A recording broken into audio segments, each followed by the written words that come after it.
What's up everybody, Coach Mills here coming at you with a brand new Valorant video, and in this video we got to break down patch 1.11 with tons of crazy changes. We got SKYE released, of course, in the game. We got Icebox in competitive and tons of different agent changes specifically targeted to go in conjunction with the First Strike tournament, and we're going to break it all down in this video, so make sure you don't miss out on a single bit of info. But go ahead over to the GameLeap website right now because we're going to be uploading in-depth Icebox videos and SKYE guides. So if you want a heads up on your competition, do yourself a favor, go check it out in the links down below. But without further ado, let's jump into the video. Now, the first thing that we got to talk about is the introduction to SKYE, which SKYE's finally in the game, and she's going to be playable in every single queue, even competitive queues. So if you're wondering like, hey, can we play SKYE in ranked? Yes, you could 100% play SKYE in ranked right away. So go play her. She's going to be freaking amazing. I'm so excited to have a new agent in the game. Now, that being said, however, we got a whole bunch of changes to some of the most powerful agents in the game right now, specifically because of the First Strike Riot-hosted tournament that started this week. If you haven't watched it, it already started, and there have been balance changes cemented right now, simply targeted to the tournament to make the overall gameplay much better from a player and viewer perspective. Let's talk about exactly what they posted here. Quote, with First Strike on the horizon, the balance team has been working hard at work, making our last round of major balance changes before teams start duking it out. We want to ensure that the top teams don't have to constantly adapt to a changing game while they're playing in the tournament. Minor balance changes may occur during the span of First Strike, but we won't deploy changes like the ones in this patch that heavily impact a team's strategies. One of the trends that we have observed is that the attacking teams can have a really hard time breaking entrenched defenders. Although every piece of the game can influence this type of trend, move speed, weapon tuning, map design, agent balance, we think there are a few targeted character changes that can give attackers more opportunities to break entrenched defenders. Each is listed below, and this is from Matt Grossman, the lead character designer in Valorant. So we're really gonna dig into this in a second after we break down all of the changes to the characters that we're talking about, but basically this is something that they wanted to do right before we get into the meat of the First Strike tournament. Like I said, it already started, but it's going to be continuing throughout the qualifiers throughout this week and going on until next month as well. And Defender's side has always had quite a big advantage, so this is specifically targeting that, so keep that in mind. Now, the first big change is actually a buff to one of the really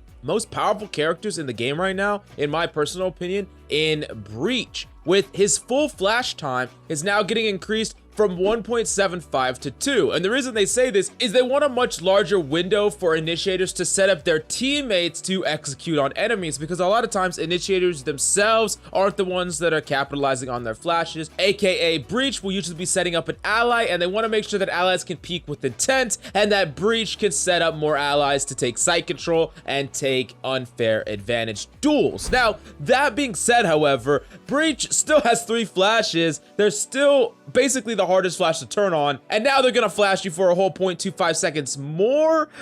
I know that he's not like destroying pro play or anything. He's seeing a pretty solid 40% pick rate here or there. It might have changed since First Strike, but I don't know if I 100% like this change. I want to know your opinion about it in the comments down below, but there have been many games where I've been flashed and flashed and flashed again by Breach, and now it's gonna last even longer, so I have that to look forward to at least. And if you're looking for someone to pick up, maybe with new buffs, I mean buff after buff after buff for this character, picking up Breach, you could do yourself a favor if you want to just start to dominate your games. Now, the next up, we got to talk about Sentinel changes, and there's quite a few big Sentinel changes that are dramatically targeted to hurt the defensive side, which we wanted to talk about. And sadly, no Sage buffs, so I'm sorry, most of you, I'm guessing they don't want to do anything dramatic before the start of the tournament, and they really want to just tweak tiny things. Now, first off, let's talk about Cypher. His trap wire and his sky cam are not only going to be disabled, but revealed upon death. Now, this might not seem like that big of a deal, but I assure you, this is an absolutely huge deal. First off, let's talk about the trapwire. A Cypher can typically set up the trapwire on a point in different anti-flank positions, and then later on in the game, he can rotate off, he can lurk, he can make plays like that. And if enemies ever go to that site, you're gonna get indication when they actually start to push the site rather than when they plant, which gives you precious time to rotate. And of course, you're gonna be able to sometimes catch enemies off guard with trapwire, and it's just an overall very, very powerful ability. I don't really need to break down exactly why trapwire is so strong. We all know exactly why it's so strong. But that being said, when a Cypher dies, because it gets disabled and revealed, you basically lose that key pivotal axis of information. And what this means is that it heavily discourages Cyphers from dying. And that fundamentally changes the playstyle of a lot of Cyphers. Cyphers are typically setting up a lot of their utility and then adopting a lurker role at some point in the game where they go try to cut off rotations, gather info, or even make plays themselves. But this can be a huge liability now, as you just lose all that important information and stalling capabilities.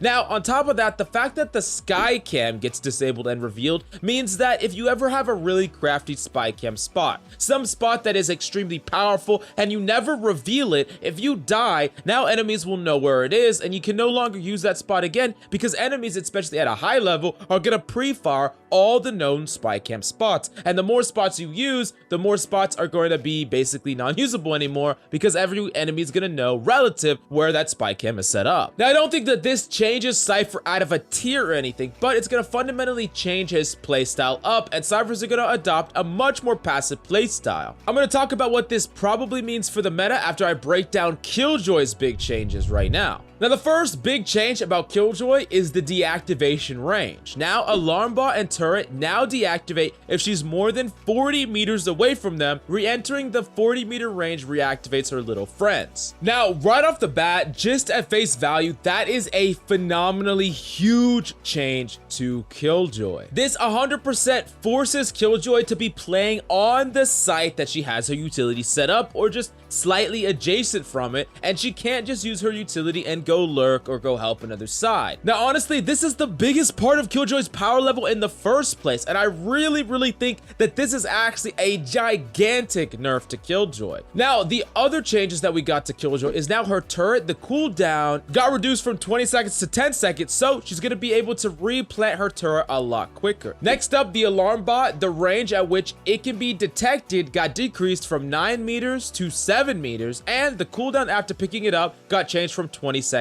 to 7 seconds. Now, Nano Swarm, the range at which Nano Swarm can be detected decreased from 5 meters to 3.5 meters. The damage got increased from 40 a second to 45 a second, and the damage ticks smoother and faster now while in Nano Swarm. Instead of chunks of 10 every 1/4 of a second, it just goes down a lot smoother. Now that we know the entire picture for the changes to Killjoy, you can imagine what her current playstyle is and how it differs from the old playstyle. Now you have to be playing on the site to keep the things active, and when enemies are pushing another site, you're gonna pick up all your utility, you're gonna rotate to the other site for a retake, and then you're gonna set up all your utility to prevent an enemy from making an aggressive play or a flank or something like that. Now, this does make her abilities a lot more versatile, as a lot of them are better, just period, because especially the Alarm Bot and the Nano Swarm are harder to detect, which was one of its biggest weaknesses, is that they were really easy to detect now. And then the turret and the Alarm Bot have less cooldown, so you can place them down a lot more quickly. But that deactivation range is a really big deal, and basically every time you see an active Killjoy utility, you know that she's there, you know 100% that the enemies are nearby. But let's talk about what these targeted Sentinel changes mean for the meta as a whole. We've already been seeing a lot more aggressive compositions ever since the big operator nerf, where we see it every once in a while, but with these targets to Sentinels in particular, especially the Killjoy ones, which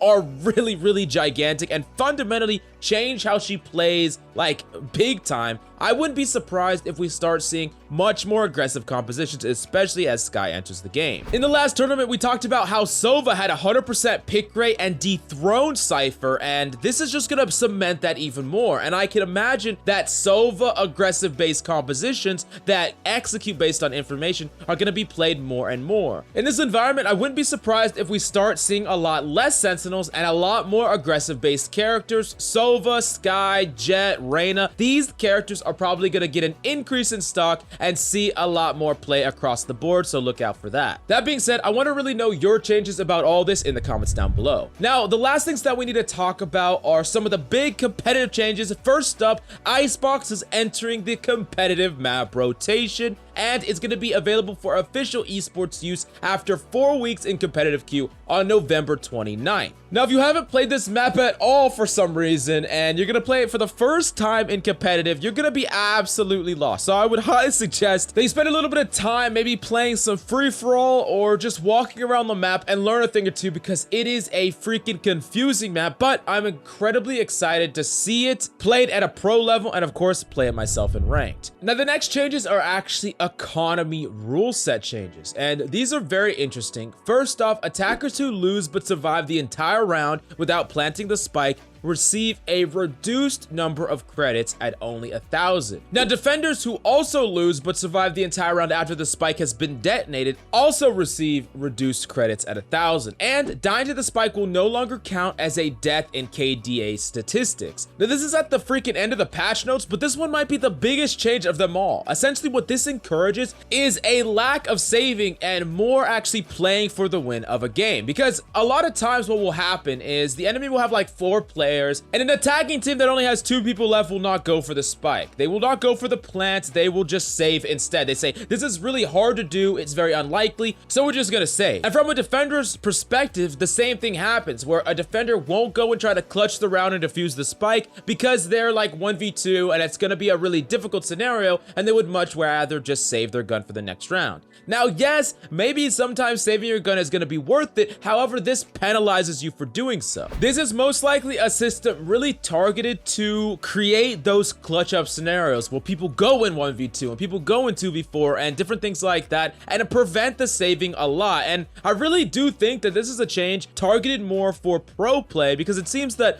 pro players actually save a lot, and it's not very fun to watch, right? It's not very fun to watch, and it seems that a lot of these changes are specifically made to tune First Strike to make it more enjoyable to watch from a viewer's perspective. We see more combat, we see more clutches, and a lot less saving, because it's never fun to see like a 3v5 and everyone just saves and spawn, but it's awesome to see 3 people go in and clutch up against a numbers disadvantage. That's amazing, and I think that's really what this targets. But overall, this is a really crazy change, and I'm interested to see just how much it's gonna affect, but we're gonna have to wait and see. Now, finally, left-handed meta is here. A left-handed view model is available for all players. So if you are left eye dominant, or I guess left-handed, but really left eye dominant, or if you just prefer this, it's available now, and we've been asking for it for a long time, so that's absolutely fantastic. And the biggest change, in my opinion, in the entire patch notes, you can now direct message by clicking a friend's name instead of having to type their name out. That is something I'm really excited for. I'm